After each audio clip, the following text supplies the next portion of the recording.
فاروق رضی اللہ تعالیٰ عنہ رات کا وقت ہے، چہرے پہ نقاب ڈال کے گلی میں گھوم رہے تھے.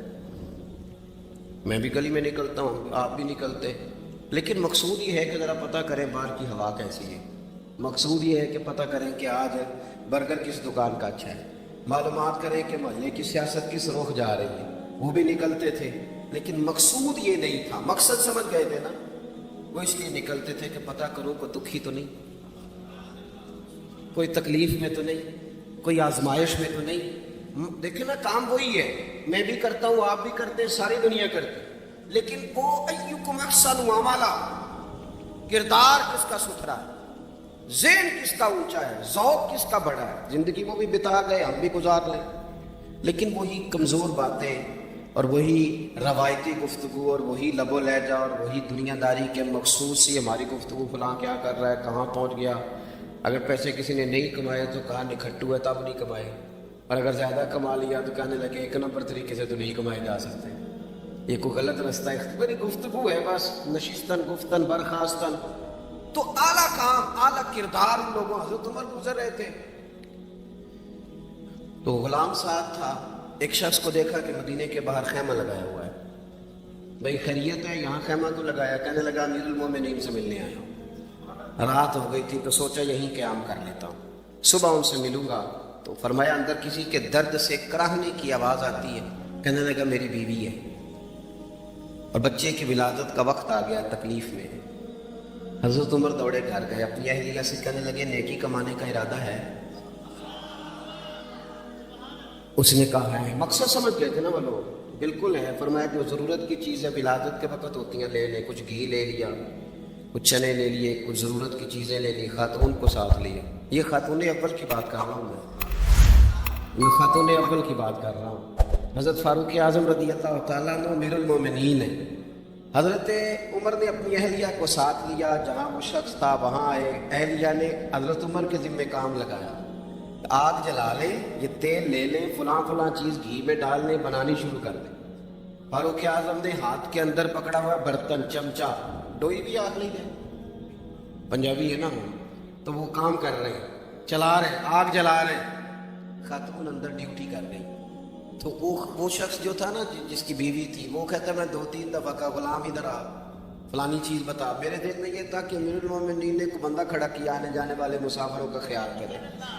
میرے سے 2-4 دفعہ میں نے اپنے لفظوں میں بات بھی کہہ دی، لیکن جب اندر میرے بچے کی ولادت ہوئی تو اندر سے میری بیوی بولی اور حضرت عمر کی اہلیہ بولی اور بول کے کہنے لگی امیر المومنین مبارک ہو، آپ کے دوست کو رب نے بیٹا دیا ہے. وہ شخص کہتا ہے میں باہر کھڑا تھا، وجود تڑپ گیا، آنکھیں برس پڑی. کبھی نہیں رویا تھا پر کیفیت عجیب بن گئی. کوئی تقریر نہیں سنائی، کوئی اعلیٰ شعر نہیں انہوں نے پڑھا. میں نے یوں لے کر ان کے سر سے پاؤں تک دیکھا. میں نے کہا یہ وہی شخص ہے جس کا نام لے تو کیسر و کسرا کانپ جاتے ہیں، یہ وہی شخص ہے. میں نے جمعے میں کہا تھا کہ روب کپڑوں کا نہیں ہوتا، روب تو دیانتداری کا ہوتا ہے. ہاں بڑا مال کما کے لوگوں نے بنائی ہوتی ہے، کار کوٹی تو بندے کھڑے ہو کے کہہ دیتے ہیں 2 نمبر طریقے سے آئے. اور 13ویں-14ویں گریڈ کا ملازم ہو تو اس کے سامنے بہت بڑا افسر ڈر رہا ہوتا ہے یار بندہ دیانتدار ہے، یہ رشوت نہیں لیتا، سفارش نہیں مانگتا، یہ میرٹ پہ کام کرتا ہے. تو روب تو آپ کی دیانتداری کا ہے، آپ کی سچائی کا ہے. اپنی زندگی میں جو لوگ مقصد سمجھ گئے، مقاصد پا گئے، کچھ کر گئے. ہم ذرا الجھ گئے ہیں. پہلے اتنا شاندار مکان بناتے ہیں، پھر مرنے کو کس کا دل چاہے. اتنی محنت کر کے جو ہے وہ کوٹھی بنائی ہے تو اب چھوڑ کے کون جائے. وہ تیار بیٹھے تھے. انہیں نبی کریم نے کہا تھا کن فی الدنیا کانک غریب نو عابر سبیل، تم نے مسافروں کی طرح رہنا ہے. او میرے بھائی، کبھی دیکھا ہے ایئرپورٹ پہ مسافر لڑتا ہو کہ میں نے یہ جگہ خریدنی ہے؟ اسے پتہ ہے کہ ابھی فلائٹ آنی ہے، میں نے تو چلے جانا ہے. ریلوے اسٹیشن پہ جو جگہ ہوتی ہے وہ خریدنے کے لیے لوگ رٹا نہیں ڈالتے، انہیں پتہ ہے پہلی ٹرین سے چلے جانا ہے. بس سٹاپ پہ جھگڑے نہیں ہوتے کہ یہ کرسی میری ہے. جانا جو ہے مٹی دیں تے مٹی رہنا ہی. ایویں کادی بلے بلے، اج مٹی دے اتے بندے آتے کل مٹی دے تھلے.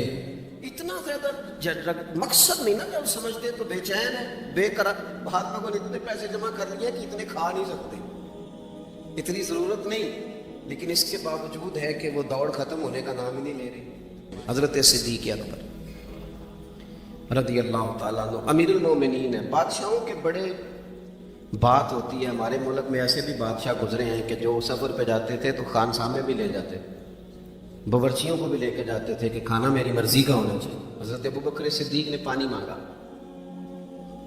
امیر المومنین, تو صحابہ نے نا شہد ملا پانی پیش کیا.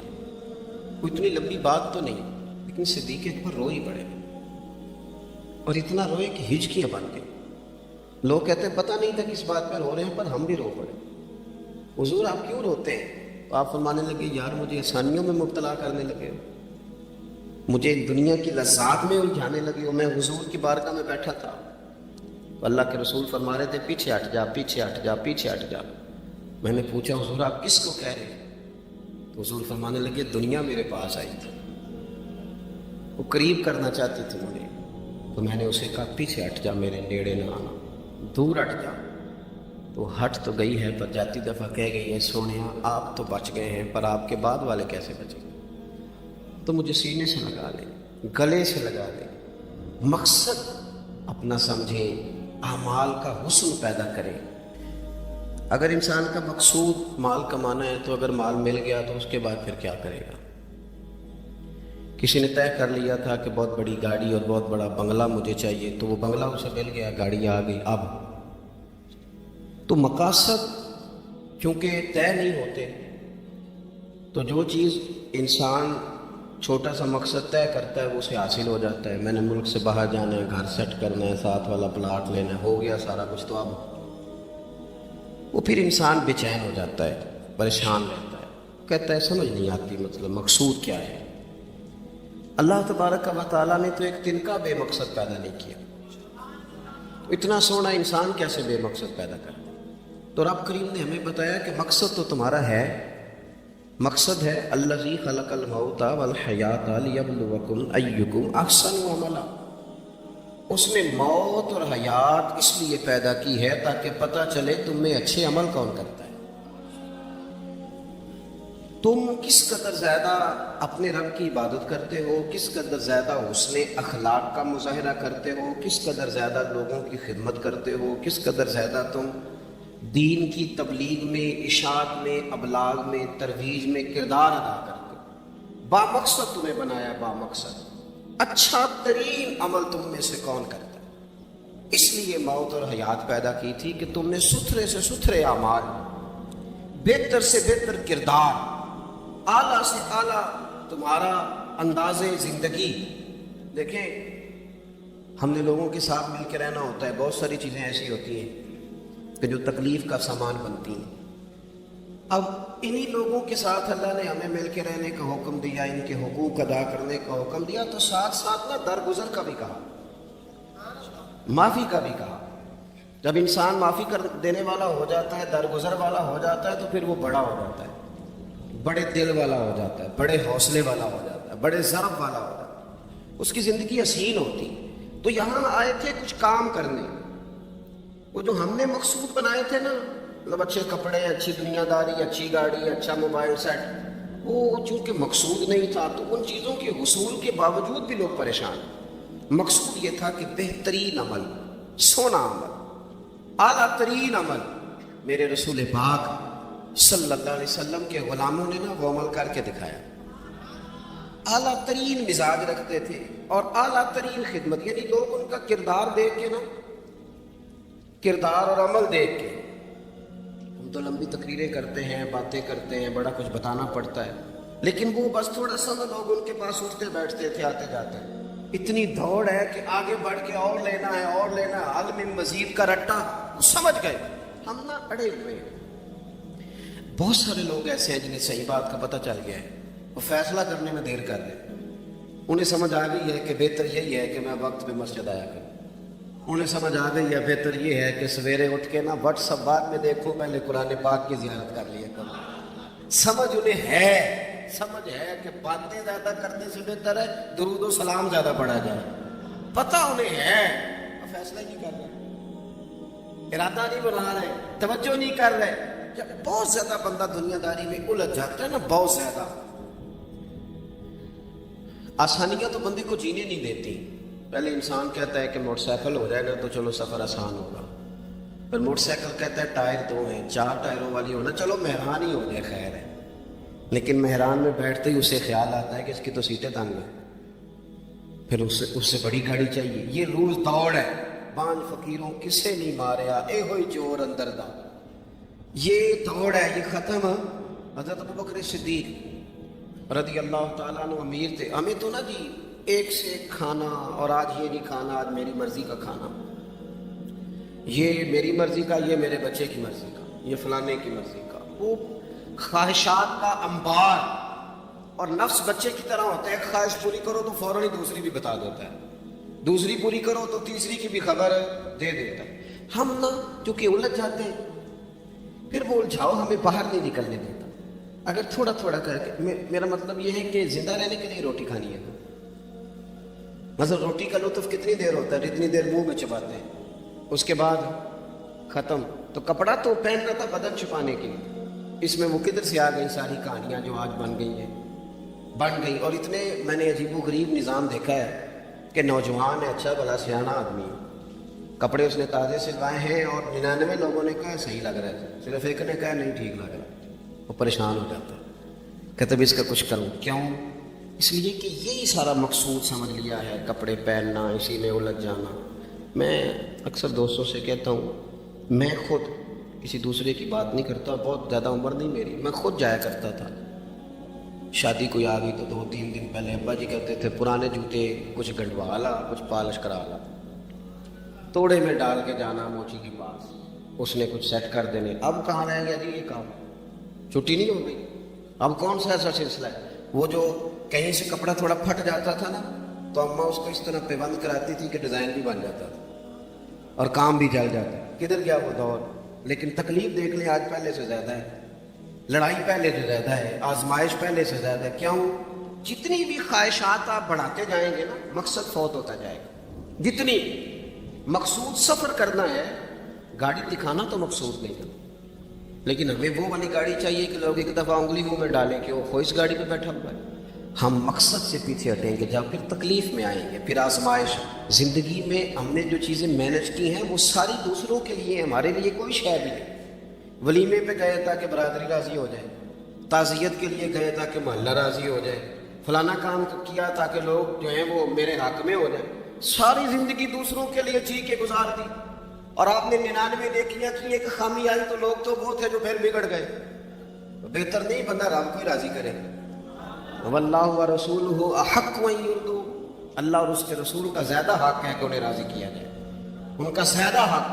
اپنی زندگی میں معاملات کو ترتیب دیں, ایک مخصوص ذہن بنائیں. اتنا سویرے قرآن شریف پڑھنا ہے, اتنا درود پاک, اور یہ راز ہو ہمارا اور ہمارے رب کا, یہ راز ہو. اتنی دیر مصلی پہ بیٹھنا ہے. میرے ایک دوست ہے ڈاکٹر صاحب, میں بیٹھا تھا تو وہ ایک شخص کو کہہ رہے تھے تیرے دل میں کچھ باتیں ہیں نکال دے تاکہ تیری ٹینشن ریلیز ہو جائے, تیری صحت ٹھیک ہو جائے گی. تو بندہ کہہ رہا تھا اچھا ٹھیک ہے ڈاکٹر صاحب. تو میں نے کہا کہ اگر آپ اجازت دیں تو ایک بات میں بھی کر لوں. نے کہا آپ بھی کر لیں. تو میں نے کہا ڈاکٹر صاحب کچھ دکھ بڑے ذاتی اور نجی ہوتے ہیں, بندہ کسی کے سامنے کہہ ہی نہیں سکتا, بڑے ذاتی قسم کے ہوتے ہیں. وہ آپ کسی کے سامنے اتنا مرضی کوئی قریبی ہو, وہ بندے کی اپنی اندر کی کچھ ایسی تکلیفیں ہوتی ہیں اندر کی, آزم گنڈا دے وچ گنڈا 10 کیڑی کھولا, بڑے مسئلے ہوتے ہیں. آپ کیسے بیان کر سکتے ہیں, سوال ہی نہیں پیدا ہوتا. تو کہنے لگا پیر صاحب حال تو ہوگا نا. میں نے کہا بالکل ہے, ہمیں ہمارے دین نے دعا سکھائی ہے, جو کسی سے نہیں کہہ سکتے وہ اپنے رب سے کہہ دو. اللہ کے حضور عرض کر دو, کشکول طلب دراز کر کے کہہ دو مالک یہاں جہاں پریشان ہو, وہ بڑا کریم ہے, عطا بھی کرے گا اور پردہ پوشی بھی فرمائے گا. اپنے اللہ کے ساتھ اپنا تعلق مضبوط کریں, اپنی زندگی میں حسن اعمال کا پیدا کریں. اعمال کا, کہانیوں کا نہیں, باتوں کا نہیں, تصویروں کا نہیں, نئی سے نئی پکچر کا نہیں, اعمال کا. اور خوبصورت ترین طریقہ ہو. دیکھیں نا مشکل سے بھی تو نماز پڑھنی ہے نا. سویرے ابا بڑے غصے میں تھے تو پھر مجھے اٹھنا ہی پڑا, تو اس طرح بھی تو پڑھنی ہے. تو اگر بندہ ذوق سے اٹھے اور ذرا سونا کر کے وضو کرے اور ذرا صحیح کر کے مصلی بچھائے اور سجدہ کرے تو ذرا ذوق سے کرے, مجھے سوز دے, مجھے ساز دے, مجھے نیم شب کا نیاز دے, دم سجدہ خود کو میں توڑ دوں، مجھے ایسا ذوق نماز دے۔ اس ذوق کے ساتھ آگے بڑھے۔ مقاصد جب بندہ سمجھ جاتا ہے نا، مقاصد، پھر اس کے لیے آسانی ہوتی ہے۔ میں نے عرض کیا تھا زیادہ باتیں نہیں کرنی، مقصود تو ایک پیغام دینا ہے۔ اب ہم نے جانے والوں کے لیے کیا کرنا ہے؟ ایک تو یہ کہ اپنا مقصد ٹھیک کرنا ہے کہ جو رخصت ہو گئے اپنے بزرگوں کو نا یاد رکھے۔ اصل کام ہے ان کو بول کے بتائیے۔ سال کے بعد ختم بڑی اچھی بات ہے، سسماہی ششماہی سہماہی سب ٹھیک ہے، ان کو یاد رکھیں۔ حضور نہ یاد رکھتے تھے، اپنی والدہ کا ذکر کرتے، اپنے والد کی بات کرتے، اپنے دادا کا ذکر کرتے۔ اپنے جانب سیدہ خدیجہ الکبریٰ رضی اللہ تعالیٰ عنہ وصال کر گئی تو حضرت عائشہ کہتی ہیں حضور اکثر گھر میں ان کا ذکر کرتے۔ اپنے بزرگوں کو یاد رکھیں، ان کا ذکر کریں۔ ان کو نا والد کے لیے نا والد ہونا شرط ہے، پی ایچ ڈی ہونا شرط نہیں۔ والد کے لیے والد ہونا شرط ہے، مفتی ہونا شرط ہے۔ والد ان پڑھ بھی ہو تو بچے کو سمجھانے کا سلیقہ سے اللہ اسے عطا کاری دیتا ہے۔ ماں بالکل ان پڑھ بھی ہو تو بچوں کو سمجھانے کا طریقہ اللہ اسے ان سے سیکھیں۔ میرے والدہ دونوں اپنا نام نہیں لکھ سکتے تھے، تو میں اپنے دوستوں سے کہتا ہوں مجھے کبھی موقع ملے تو میں کئی جلدوں میں کتاب لکھ سکتا ہوں اپنے ماں باپ۔ اس لیے کہ وہ جو ہمیں سکھا گئے، جو بتا گئے، وہ انہی کا خاصہ تھا۔ تو اپنے والد تو جانے والوں کو یاد رکھیں۔ دوسرا ان کے لیے دعا کریں تو درد سے کریں، سونی کر کے کریں، صحیح کر کے کریں، اکیلے بیٹھ کے کریں۔ دعا کا سب سے زیادہ تعلق آپ کے دل کی آواز کے ساتھ ہوتا ہے، اور جس طرز میں حضور نے ہمیں حدیث سکھائی ہے نا، اس رنگ میں کبھی آپ حدیث کو سیکھیں، سمجھیں نا۔ حضور فرماتے ہیں جس طرح دریا میں ڈوبنے والا سہارا تلاش کرتا ہے، دریا میں اسے کتنی کو جلدی ہوتی ہے، ہوتے لگ رہے ہوتے ہیں، وہ اس طرح کا نہیں ہوتا کہ میں عصر کی نماز کے بعد پھر آؤں گا تجھے نکالنے، اس طرح تو نہیں نا ہوتا۔ دریا میں ڈوبنے والا جس طرح کشتی سہارا تلاش کرتا ہے، حضور فرماتے ہیں اس طرح قبر میں جانے والا دعاؤں کا انتظار کرتا ہے۔ آپ نے دیر کر دی دعا مانگنے میں، ختم دلانے میں دیر کر دی۔ کت صبح شام ہمہ وقت دعا ابھی آپ آیتیں سن رہے تھے سورہ ابراہیم کی، اللہ نے نماز میں رکھ دی، ربنا اغفر لی ولوالدی وللمؤمنین یوم یقوم الحساب۔ ایک تو انہیں یاد رکھیں، خوب دعا کریں، اور دوسرا کوشش کریں کہ وہ جو نیکیاں کرتے تھے وہ نیکیاں بھی جاری رہیں، جن لوگوں سے ان کا اچھا تعلق تھا وہ تعلق بھی قائم رہے۔ یہ بھی کوشش کریں کہ ان کے لیے صدقات و خیرات کریں، اور قیمتی صدقہ دیں۔ قیمتی، میں بات ختم کرنے لگا ہوں، بس قیمتی صدقہ دیں، قیمتی۔ 15 تولے سونا گھر میں پڑا ہوتا ہے، قیمتی ہوتا ہے نا۔ کبھی کسی نے چوک میں بتایا کہ آج 15 تولے سونا میرے گھر میں پڑا، بولو نا، لگتا تو سدا چھڑ دیں۔ اگر گھر میں 50 لاکھ روپے کیش پڑا ہو تو چوک میں گلی میں آ کے آپ بات کریں کہ گھر میں پیسے پڑے، کیوں؟ کہ وہ قیمتی ہیں، کوئی لے نہ لے۔ تو یہ جو 5000 مسجد دے کے سارے محلے کو بتاتے ہو یہ بھی صدقہ تھا، یہ بڑا قیمتی چیز تھی، یہ بتانے والا نہیں تھا، یہ تو نیکی تو قیمتی تھی۔ قیمتی چیز جو ہوتی ہے وہ تو چھپائی جاتی ہے کہ بتائی جاتی ہے۔ یہ جو بیٹیاں ہیں نا اسلام کی مائیں بہنیں، یہ قیمتی ہیں، اس لیے اسلام انہیں کہتا ہے تم گلی اور چوکوں میں آنے والی نہیں، قیمتی چیزیں گھر کے اندر نہ کرنا۔ تم قیمتی چیزیں ہو، تمہارا وجود قیمتی ہے، تم کبھی ماں ہو، کبھی بیٹی ہو، کبھی بہن ہو، کبھی بیوی ہو، قیمتی ہو۔ اس لیے تمہیں اسلام کہتا ہے کہ گھر کے اندر رہو گی تو تمہاری قیمت رہے گی۔ کچھ چیزیں ایسی ہیں جو چوکوں میں گلیوں میں پھیل جائے تو ان کی قیمت نہیں رہتی، اس لیے تمہیں کہا جاتا ہے کہ گھر میں رہو۔ یہ جو تمہیں چوکوں میں لاتے ہیں یہ تمہیں بے وقت کرنا چاہتے ہیں، بے قیمت کرنا چاہتے ہیں۔ انسان تھوڑی دیر کے لیے، اگر تھوڑی دیر کے لیے غور کرے تو بڑے بڑے جانور انسان سے بڑے طاقتور ہیں، لیکن اللہ نے ان کی نکیل انسان کے ہاتھ میں تھما دی۔ اتنا بڑا جہاز ہے، ٹنوں وزن لے کے چل رہا ہے، انسان کے بس کی بات نہیں کہ وہ کئی لوگ لگ کے بھی اس کو اٹھا سکے، لیکن اللہ نے اس کے قبضہ و اختیار میں کر دیا ہے۔ فرمایا هو الذی خلق لکم ما فی الارض جمیعا، زمین میں جو کچھ ہے سارا تیرے لیے بنایا ہے، آسمان میں جو ہے سارا تیرے لیے بنایا ہے۔ وما خلقت الجن والانس الا لیعبدون، فرمایا کل کائنات میں نے تیرے لیے بنائی ہے اور تجھے میں نے اپنی عبادت کے لیے پیدا فرمایا ہے۔ تو جنوں اور انسانوں کو اللہ نے اپنی عبادت کے لیے تخلیق فرمایا۔ مقصد زندگی، مقصد تخلیق، دنیا میں آنے کا مقصد اولین اور مقصد آخری اللہ کی عبادت، اللہ کی معرفت، اللہ کی طرف توجہ، اللہ کی طرف رجوع، یہی ایک مقصد تھا انسان کے آنے کا۔ اسی کو قرآن نے بیان کیا تھا۔ اپنے اپنے مقاصد، درود شریف پڑھنے والوں سے بلند صلاۃ و سلام علیک یا سید یا رسول اللہ۔ اپنے اپنے مقاصد، اپنے اپنے معاملات کو ہم نے ترتیب دے لیا ہے۔ صبح سے شام تک کے معاملات سارے کے سارے ہمارے ذاتی، نجی اور ہمارے اپنے بنائے ہوئے مقاصد کے تحت گزر رہے ہیں۔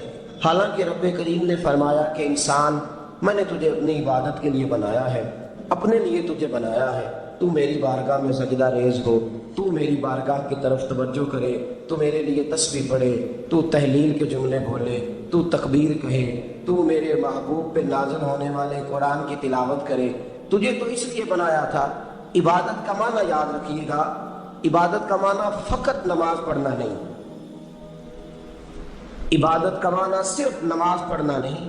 نماز عبادت کا ایک جز ہے، نماز عبادت کا ایک حصہ ہے۔ عبادت نماز پڑھنے کا نام نہیں، عبادت روزہ رکھنے کا نام نہیں، عبادت صرف اور صرف حج کرنے کا نام نہیں، فقط ذکر و فکر کرنا عبادت نہیں، بلکہ اللہ کا حکم ماننے کا نام عبادت ہے۔ خدا رسول کی بات ماننے کا نام عبادت ہے۔ جہاں جانے کا خدا حکم دے وہاں چلے جاؤ، یہ عبادت ہے۔ جہاں جانے سے منع کر دے وہاں کبھی نہ جاؤ، یہ عبادت ہے۔ اگر نماز پڑھنے کا نام ہی عبادت ہوتا تو پھر فجر کے وقت کیوں پڑھنی پڑتی؟ پھر ظہر میں ہی کیوں فرض ہوتی؟ پھر عصر کا وقت مغرب میں جا کے کیوں نہ شروع کیا جاتا؟ پھر انسان کی مرضی تھی جب پڑھ لیتا۔ فرمایا نہیں، عبادت میری ہے، اصل میری اطاعت ہے۔ میں جب کہوں کہ یہ فجر کا وقت ہے تو تجھے فجر مان کے پڑھنا، جب کہوں ظہر کا وقت ہے تو ظہر مان کے۔ ہم نے عبادت کو مخصوص کر دیا، مسجد میں چلے جانا، نفل پڑھ لینا، کچھ دیر قرآن شریف پڑھ لینا، کچھ دیر اللہ کی عبادت کر لینا، کچھ دیر ذکر اذکار کر لینا، اس کا نام عبادت ہے۔ اور باہر نکل کے بے شک جھوٹ بولے، باہر نکل کے بے شک غیبت کرے، باہر نکلے اور کم تولے، باہر نکلے اور اپنی من مرضی کرے، تو یہ عبادت نہیں۔ اس لیے کہ ہم اس خدا کے ماننے والے ہیں جو صرف مسجد میں نہیں ہوتا، بلکہ جلوہ تیری ذات کا کو بکو ہے، میں جدھر دیکھتا ہوں ادھر تو ہی تو ہے۔ ہمارا خدا صرف مسجد میں نہیں ہے، اللہ ہر جگہ ہے۔ جے میں تینوں اندر جانا پھر مقید جانا، جے میں تینوں باہر سمجھا اندر کون سمانا، اندر بھی تو ہے باہر بھی تو ہے، بچ بلا کون نمانا۔ اصل بات یہ ہے کہ جب خدا ہر جگہ ہے تو اللہ تبارک و تعالیٰ کا حکم ہر جگہ ماننا ہے، ہر جگہ اطاعت کرنی ہے، ہر لحاظ سے۔ رب کی بات ماننے کا نام عبادت ہے، اللہ کی، اس کے رسول پاک صلی اللہ علیہ وسلم کی بات ماننے کا نام، توجہ ہے آپ کی میری بات پہ؟ عبادت کا مفہوم سمجھیے گا، عبادت کا مفہوم سمجھیے گا۔ ہمارا وہ دین نہیں جو پنڈتوں، جوگیوں، راہبوں کا مذہب ہے کہ جنگلوں میں نکل جاؤ، تسبیح لے لو، میں کھٹکتا ہوں دل عالم میں کانٹے کی طرح اور تو فقط اللہ اللہ اللہ۔ یہ مذہب نہیں۔ ہمارا دین کہتا ہے مسجد میں بیٹھ کے جو ذکر کرے گا اسے بھی ثواب ملے گا، اور جو محنت کر کے کما کے بچوں کو کھلائے گا اسے بھی ثواب ملے گا۔ ہمارا دین یہ کہتا ہے جو مسجد میں بیٹھ کے قرآن پڑھے گا اسے بھی ثواب ملے گا، اور جو گلی میں پڑا ہوا کانٹا اٹھا دے گا اسے بھی اللہ اجر عطا فرمائے گا۔ اللہ کا حکم ماننا، اللہ کا حکم ماننے کا نام عبادت۔ محمود غزنوی کے پاس ہیرا ہے، محمود غزنوی کے بڑے غلام تھے تو ایک بڑا پیارا تھا اسے، آپ جانتے ہیں اس کا نام کیا تھا؟ ایاز محمود غزنوی کو بڑا تو حسد شروع ہو جاتا ہے ہر جگہ، اللہ ماشاءاللہ۔ لوگ کہنے لگے بادشاہ ہر وقت اسی کو پیار کرتا رہتا ہے، ہر وقت اسی کی طرف توجہ کرتا رہتا ہے۔ بادشاہ نے ایک دن آزمانا چاہا، اتنا ہیرا تھا، موٹا ہیرا بادشاہ کے پاس۔ بادشاہ نے ایک وزیر صاحب کو بلایا، کہا یہ اینٹ پکڑو، ہیرے پہ مارو، اسے توڑ دو۔ کہنے لگا بادشاہ بات تیری ٹھیک ہے پر بڑا قیمتی ہیرا ہے، کیوں تڑوا رہے ہیں آپ؟ مال خزانہ میں رکھ دیں، کام آئے گا، کسی نہ کسی جگہ پہ استعمال ہو جائے گا۔ آپ کیوں اس کو تڑوانے کی ضد کر رہے ہیں؟ بادشاہ سلامت نے کہا اچھا تم نے ٹھیک مشورہ دیا، میں ہی جذبات میں آ گیا تھا۔ ایک دوسرے آدمی کو بلایا، اس کو کہا یہ ہیرا توڑنا ہے۔ اس نے کہا بادشاہ مجھے لگتا ہے پوری دنیا میں اتنا موٹا ہیرا تیرے پاس ہے، کسی اور کے پاس نہیں ہوگا، یہ توڑنے کی چیز نہیں، تجوری میں سنبھالنے کی چیز ہے، اسے سنبھال کے رکھ۔ تیسرے کو بلایا، چوتھے کو بلایا، جس کو بھی بلاتا رہا وہ بادشاہ کو سمجھاتا رہا، جس کو بلایا بادشاہ کو سمجھایا۔ ایاز کی باری آئی، کہا ایاز ادھر آ، توجہ ہے آپ کی، ایاز ادھر آ، یہ ہیرا تو توڑ دے۔ اس نے اینٹ پکڑی، زور سے ماری، ہیرا توڑ دیا۔ بادشاہ کہنے لگا بڑا بیوقوف ہے بھائی تو، یہ سارے میرے خیر خواہ تھے، مجھے سمجھاتے رہے اور تو نے خیال ہی نہیں کیا، میں بیوقوف تھا تو بھی ساتھ ہو گیا، توڑ ہی دیا۔ کہنے لگا بادشاہ غلطی ہو گئی، مجھ سے غلطی ہو گئی، مجھے نہیں توڑنا چاہیے۔ اس نے کہا اچھا چل چھوڑ، ایک بات بتا، تیرے سامنے جو سب مجھے مشورے دے رہے تھے تو نے کیوں نہیں دیا؟ میں نے تجھے کہا توڑ دے، کیا لفظ ایاز نے کہے، کمال کر دی۔ کہنے لگا بادشاہ میرے دل میں خیال آیا ہیرا ٹوٹتا ہے تو ٹوٹ جائے، میرے بادشاہ کا حکم نہیں ٹوٹنا چاہیے، یہ ٹوٹتا ہے تو ٹوٹ جائے، یہ کرچی کرچی ہوتا ہے تو ہو جائے، خزانہ خالی ہوتا ہے تو ہو جائے، لیکن میرے مالک کا حکم نہیں ٹوٹنا چاہیے۔ بادشاہ میں ہر چیز توڑ دوں گا پر میں تیرا حکم نہیں توڑ سکتا۔ بس دوستو یہی عبادت ہے، بلا مثال و بلا تشریح بات سمجھیے گا۔ جس نے خدا کا حکم توڑ دیا اس نے عبادت نہیں کی، اور جس نے خدا کا حکم اچھا آؤ نماز کے لیے، دکان کا وقت ہے، گاہک بھی زیادہ آ گئے ہیں، رش پڑ گیا ہے، اب تھوڑا وقت مشکل ہو جائے گا، ذرا تھوڑی دیر میں پڑھ لوں گا۔ ہیرا ٹوٹتا ہے تو ٹوٹ جائے، گاہک آنے کا سلسلہ ٹوٹتا ہے تو ٹوٹ جائے، روزی آنے کا سلسلہ ٹوٹتا ہے تو ٹوٹ جائے، مسلمانوں خدا کا حکم نہیں ٹوٹنا چاہیے، رسول اللہ کا فرمان نہیں ٹوٹنا چاہیے۔ میرے رسول پاک صلی اللہ تعالی علیہ وسلم کا اقبال نے کیا کہا؟ کہنے لگا اے طائر لاہوتی، اس رزق سے موت اچھی جس رزق سے آتی ہو پرواز میں کوتاہی، کہا خدا کا حکم نہ توڑ بیٹھنا۔ اور عبادت بھی جس کو اللہ کہہ دے وہ عبادت ہے۔ ایک بندہ زوال کے وقت نماز پڑھنے کھڑا ہو جائے تو ہو جائے گی، کیوں؟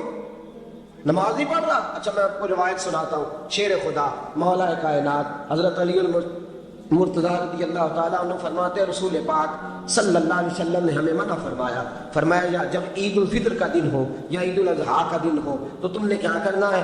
فجر کی نماز پڑھنی ہے، اس کے بعد اشراق چاشت نہیں پڑھنی، فجر سے لے کر عید کی نماز تک درمیان میں کوئی نماز نہ پڑھنا، جب عید کی نماز ہو چکے پھر تمہیں اجازت ہے جتنے مرضی نفل پڑھو، لیکن فجر سے لے کر عید تک تم کوئی اور نماز نفل درمیان میں نہ پڑھنا۔ حضرت علی المرتضیٰ شیر خدا کا زمانہ ہے، عید کا اعلان ہو گیا، عیدگاہ میں لوگ کٹھے ہو رہے ہیں، ایک شخص دوڑا آیا، اس نے آ کے نماز کی نیت باندھ لی۔ توجہ ہے آپ کی؟ میں نے کہا عبادت ہے خدا کا حکم ماننے کا نام۔ حضرت علی رضی اللہ تعالیٰ عنہ نے نماز کے بعد اس شخص کو بلا فرمایا ادھر آ، تجھے نہیں پتا کہ جب تک عید کی نماز نہیں ہوتی کوئی اور نفل نہیں پڑھیں گے؟ کہنے لگا جی میں نے نماز ہی پڑھی ہے، کوئی جرم کیا ہے؟ کوئی نماز پڑھی ہے نا، میں نے سجدہ کیا ہے، کوئی جرم ہے؟ حضرت علی نے تلوار نکال لی، فرمایا جو مصطفیٰ کی سنت توڑ کے نفل بھی پڑھے گا میں اس کا بھی سر قلم کر دوں گا، جو رسول پاک کے حکم کے خلاف عبادت بھی کرے گا اس کو بھی قتل کر دیا جائے گا۔ توبہ کر۔ یاد رکھیے گا عبادت خدا رسول کی بات ماننے کا نام ہے۔ آپ سویرے 8 بجے اٹھ کے کھڑے ہو جائیں کہ میں نے تو فجر پڑھنی ہے، فجر کا وقت 8 بجے نہیں ہوتا، وہ گزر گئی 4 بجے، 4:15 بجے ہو چکا ہوا۔ ایک شخص شام 7 بجے کھڑا ہو جائے کہے جی میں تو ظہر کی نماز 7 بجے پڑھا کروں گا، یہ کیسے ممکن ہے؟ اس کا وقت تو 2 بجے کے راؤنڈ اباؤٹ ہے، تجھے اسی وقت ادا کرنی۔ یاد رکھیے گا عزیز ساتھیو، عبادت اللہ کا حکم ماننے کا نام ہے، لیکن عبادت کی بہت بڑی جو ایک رکن ہے، عبادت کا بہت بڑا جو ایک جز ہے وہ نماز پڑھنا ہے، بہت بڑا جز۔ حضرت محمد بن ابی بکر حضرت صدیق اکبر کے صاحبزادے رضی اللہ تعالیٰ عنہ کیا فرماتے ہیں؟ فرماتے ہیں مسلمانوں بڑے نصیبوں والے ہو، بڑے نصیبوں والے ہو، تمہیں تو اللہ کی بارگاہ میں جانے کے لیے اجازت ہی نہیں لینی پڑتی، اللہ نے تمہارے لیے دروازہ ہی کھول دیا ہے۔ جب دل کیا وضو کیا نماز کی نیت باندھی اللہ کے دروازے کھل گئے اور بغیر کسی ترجمان کے تم نے اپنے رب سے بات کرنی شروع کر دی. عبادت ایسی نعمت ہے, اللہ کی بارگاہ میں کھڑے ہونا سجدہ کرنا اتنی بڑی فضیلت کی بات ہے. یہ حدیث میرا خیال ہے آپ کو کبھی بھولنی نہیں چاہیے. سید عالم نور مجسم شفیع معظم صلی اللہ علیہ وسلم نے فرمایا بتاؤ اگر کوئی کسی کے گھر مہمان جائے تو میزبان اس کے ساتھ کیا سلوک کرے گا؟ تو صحابہ کہنے لگا یا رسول اللہ جتنا میزبان اچھا ہوگا اتنا ہی اچھا سلوک کرے گا, جتنا وہ اعلیٰ ہوگا اتنا ہی اعلیٰ سلوک کرے گا, جتنا وہ عرفہ ہوگا اتنی ہی اس کی بات بھی بڑی ہوگی. نبی پاک صلی اللہ علیہ وسلم نے فرمایا جو مسجد جاتا ہے وہ اللہ کا مہمان ہے, جو مسجد جاتا ہے وہ اللہ کا مہمان ہے. فرمایا میزبان کے ذمے ہے کہ مہمان کے اوپر رحمت کرے, کرم کرے. فرمایا جب تو مسجد جاتا ہے تو خدا بھی رحمتوں کے دروازے کھول دیتا ہے, اللہ تیرے لیے فضل کے دروازے کھول دیتا. نبی پاک صلی اللہ تعالی علیہ وسلم نے فرمایا جب تو اپنے گھر سے مسجد جانے کے لیے ابھی نکلتا ہے, ابھی تو گیا نہیں, ابھی تو نکلا ہے, فرمایا تو نے سیدھا پیر اٹھایا ہے تو تیرا ایک درجہ بلند ہو گیا ہے, تو نے الٹا قدم اٹھایا ہے تو تیرا ایک گناہ معاف ہو گیا ہے, پھر تو نے سیدھا قدم اٹھایا ہے تو تیرا ایک درجہ بلند ہو گیا. اپنی اپنی طبیعت ہے نا. حضور نے حدیث سنائی, حضرت سیدنا اسید بن حذیر رضی اللہ تعالیٰ عنہ دیہاتی آدمی تھے, مسجد نبوی سے دور گھر تھا, مسجد آنے جانے کے لیے گدھا رکھا ہوا تھا, گدھے پہ بیٹھ کے مسجد آتے تھے, نماز پڑھ کے اسی پہ بیٹھ کے لوٹ جاتے تھے. جس دن حضور نے فرمایا نا ایک قدم پہ ایک گناہ معاف ہوتا ہے, ایک قدم پہ ایک نیکی ملتی ہے, گدھا گھر ہی چھوڑا ہے. صحابہ کہنے لگے یار دور کا تیرا سفر ہے, تم آرام سے گدھے پہ آ جا. کہنے لگے کیوں, میں تو گدھے پہ آؤں, میں تو روز پیدل آؤں گا, تم سب کے تھوڑے تھوڑے گناہ معاف ہوں گے, تھوڑے تھوڑے درجے بلند ہوں گے. میں نے چونکہ دور سے آنا ہے اللہ میرے زیادہ گناہ معاف فرمائے گا, میرے زیادہ درجے بلند فرمائے گا, میرے اوپر زیادہ کرم نوازی فرمائے گا. جو مسجد کی طرف چل کے آیا ایک ایک قدم پر اللہ اس کے درجے بلند کرے گا, ایک ایک قدم پہ اللہ اس کے گناہ معاف کرے گا. نبی پاک صلی اللہ تعالی وسلم کی اپنی سنت کیا ہے؟ حضرت زید بن ثابت رضی اللہ تعالیٰ عنہ فرماتے ہیں میں ایک دن حضور کے ساتھ مسجد کی طرف نکلا. جب ہم جانے لگے نا تو جو رسول پاک کا انداز تھا نا چلنے کا وہ بڑا پیارا ہوتا تھا, دھیما سا چلتے تھے, نظر مبارک جھکی رہتی تھی. سید عالم صلی اللہ علیہ وسلم کی ادائیں ایسی حسین تھیں, تیری سیرت تیری صورت زمانے سے نرالی ہے, تیری ہر ایک ادا پیارے ادائیں بے مثالی ہے. فرمایا جھکی جھکی نظروں سے حضور چلتے تھے. آج میں ساتھ ہوں, پہلے بھی کئی دفعہ ساتھ تھا, مسجد کی طرف جا رہے تھے, کسی جگہ سے واپس لوٹے تھے, کسی کے گھر سے مسجد جا رہے تھے. فرمایا ہلکے ہلکے قدم, چھوٹے چھوٹے قدم, آہستہ آہستہ حضور چل رہے ہیں. فرماتے میرے دل میں بار بار خیال آتا کہ یہ حضور کا چلنے کا وہ انداز نہیں جس انداز میں حضور چلتے ہیں. چلتے پہلے بھی دھیما ہے, چلتے پہلے بھی بڑا پروقار ہے, لیکن آج کچھ زیادہ ہی آہستہ چل رہے ہیں, آج قدموں میں زیادہ ہی ٹھہراؤ آ گیا ہے. فرماتے میں بے چین تھا, میرے دل میں تصور تھا, جرت نہیں کرتا تھا پوچھ لوں اے پائے نظر ہوش میں آ یہ کوے نبی ہے, آنکھوں سے بھی چلنا یہاں بے ادبی ہے. جرت نہیں ہوتی تھی کہ پوچھ ہی لوں, استفسار ہی کر لوں. فرماتے ہیں مسجد کا دروازہ آیا, کمال یہ تھا کہ آگے آگے حضور تھے, پیچھے پیچھے میں تھا. جب مسجد کا دروازہ آیا تو حضور نے رخ پھیرا. فرمایا تو سوچ رہا ہوگا کہ میں آہستہ آہستہ کیوں چل رہا ہوں, تو سوچ رہا ہوگا کہ میں آہستہ. ایک شعر ہے, اللہ کرے آپ کو یاد رہ جائے. میں بریلی شریف حاضر ہوا تو میں نے, ہمارے ایک شیخ تھے حضرت صدر العلماء علامہ تحسین رضا صاحب رحمۃ اللہ علیہ, میں نے ان سے کہا حضرت جی کو تازہ شعر لکھ کے دے مجھے, تازہ. تو کہنے لگے لو تازہ شعر آیا ہے, ابھی لکھا ہے. اعلیٰ حضرت فاضل بریلوی کے بھائی تھے مولانا حسن رضا, ان کے پوتے ہیں مولانا تحسین رضا رحمۃ اللہ تعالیٰ علیہ. 2008 میں آپ کا وصال ہوا, تازہ شعر لکھا. کہنے لگے علم غیب رسول کے منکر اس حقیقت کو بھول جاتے ہیں. اللہ کرے آپ شعر کے حسن کو سمجھیں, اور جو شعری ذوق کے لوگ ہیں وہ سمجھیں کہ بات کہاں سے چھیڑی ہے, کہاں تک گئی ہے. علم غیب رسول کے منکر اس حقیقت کو بھول جاتے ہیں. غیب مانا کہ راز ہے لیکن راز اپنوں سے کب چھپاتے ہیں. علم غیب رسول کے منکر اس حقیقت کو بھول جاتے ہیں. غیب مانا کہ راز ہے لیکن راز اپنوں سے کب چھپاتے ہیں. حضرت زید بن ثابت رضی اللہ تعالیٰ عنہ فرماتے ہیں رخ پھیرا اور حضور نے فرمایا تو سوچ رہا ہوگا کہ سونے آج بڑے دھیمے دھیمے قدم چل رہے ہیں, بڑا آہستہ آہستہ قدم اٹھا رہے ہیں. حضور نے فرمایا جو مسجد کی طرف چل کے جاتا ہے اللہ کی رحمت آگے بڑھ کے اس کا استقبال کرتی ہے, اور فرمایا جتنے قدم زیادہ ہوتے ہیں اتنے درجے بھی زیادہ بلند ہوتے ہیں. میں اس لیے آہستہ آہستہ آیا ہوں کہ اللہ میرے زیادہ درجے بلند فرما دے, اس لیے آیا ہوں کہ زیادہ درجے. مسجد میں اس لیے آہستہ, عبادت کی فضیلت دیکھیں, گھر سے بندہ چلے, ابھی پتہ نہیں مسجد میں وضو کرنا ہے اس نے, ابھی پتہ نہیں 2 رکعتیں پڑھے گا کہ 4 پڑھے گا. فرمایا عبادت کے لیے نکل بھی پڑے تو اللہ اس کے درجے بلند کرنے شروع فرما دیتا ہے. درجے بلند ہونے شروع ہو گئے. بنو سلمہ قبیلہ ہے, محلہ ہے. بنو قریظہ یہودیوں کا محلہ تھا, اس کے بعد بنو سلمہ مسلمانوں کا محلہ تھا, اور تقریباً آج کے حساب سے 1.5-2 کلومیٹر کا فاصلہ تھا مسجد نبوی سے. پیدل چل کے آتے تھے لوگ. کتنے کلومیٹر پیدل چل کے آتے تھے, وہاں سے پیدل آتے تھے نماز پڑھنے. مسجد نبوی کے ساتھ یہودیوں کے مکان تھے, انہوں نے وہ جگہ خالی کر دی. بنو سلمہ قبیلے کے لوگوں نے چاہا کہ ہم جگہ کو خرید لیں. نبی کریم علیہ السلام کو پتہ چلا, حضور نے بلایا, فرمایا مجھے پتہ چلا ہے تو مسجد کے قریب آنے لگے ہو, ویسے ایک بات میرے دل میں ہے, میرا دل کرتا ہے کر دوں. صحابہ مسجد کے قریب رہنا پسند کرتے تھے, اور آج کل جی اے مولوی سو نہیں دیں دے. یقین کریں مسجد کے دائیں بائیں آگے پیچھے جو گھرانے ہوتے ہیں وہ کہتے ہیں نہیں ہم بڑے پریشان ہیں, یہ تو ہمیں سونے نہیں دیتے. صحابہ قریب رہنا. آپ دیکھیں نا نبی کریم علیہ السلام کا گھر دروازہ مسجد میں کھلتا ہے, حضرت صدیق اکبر کا گھر دروازہ مسجد میں کھلتا ہے, سیدہ فاطمہ جناب علی کا آستانہ دروازہ مسجد میں کھلتا ہے. صحابہ مسجد کے قریب رہنا پسند کرتے تھے.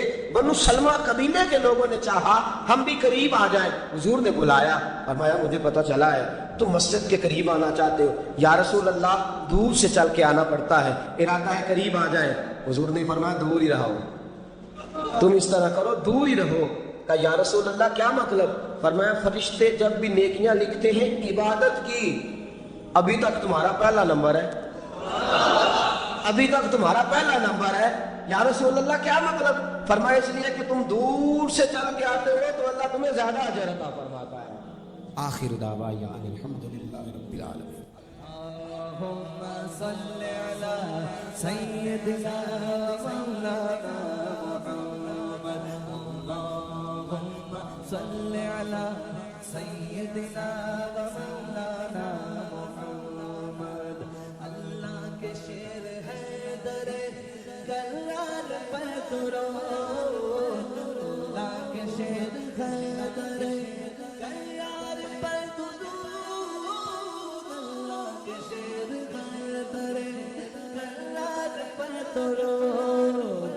حضرت حسن حسین کے کردار پر درود. اللہم صل علی سیدنا و مولانا محمد وعلی سیدنا علی و سیدتنا فاطمہ و سیدتنا زینب و سیدنا حسن و سیدنا حسین وعلی آلہ و صحبہ وبارک وسلم. زینب کی بارگاہ میں, زینب کی بارگاہ میں سلام نیاز ہے. زینب کی بارگاہ میں سلام نیاز ہے. جو مرتضیٰ کی لاڈلی زہرا کا ناز ہے. اللہم صل علی سیدنا مولانا محمد وعلی سیدنا علی و سیدتنا فاطمہ زینب و سیدنا حسن و سیدنا حسین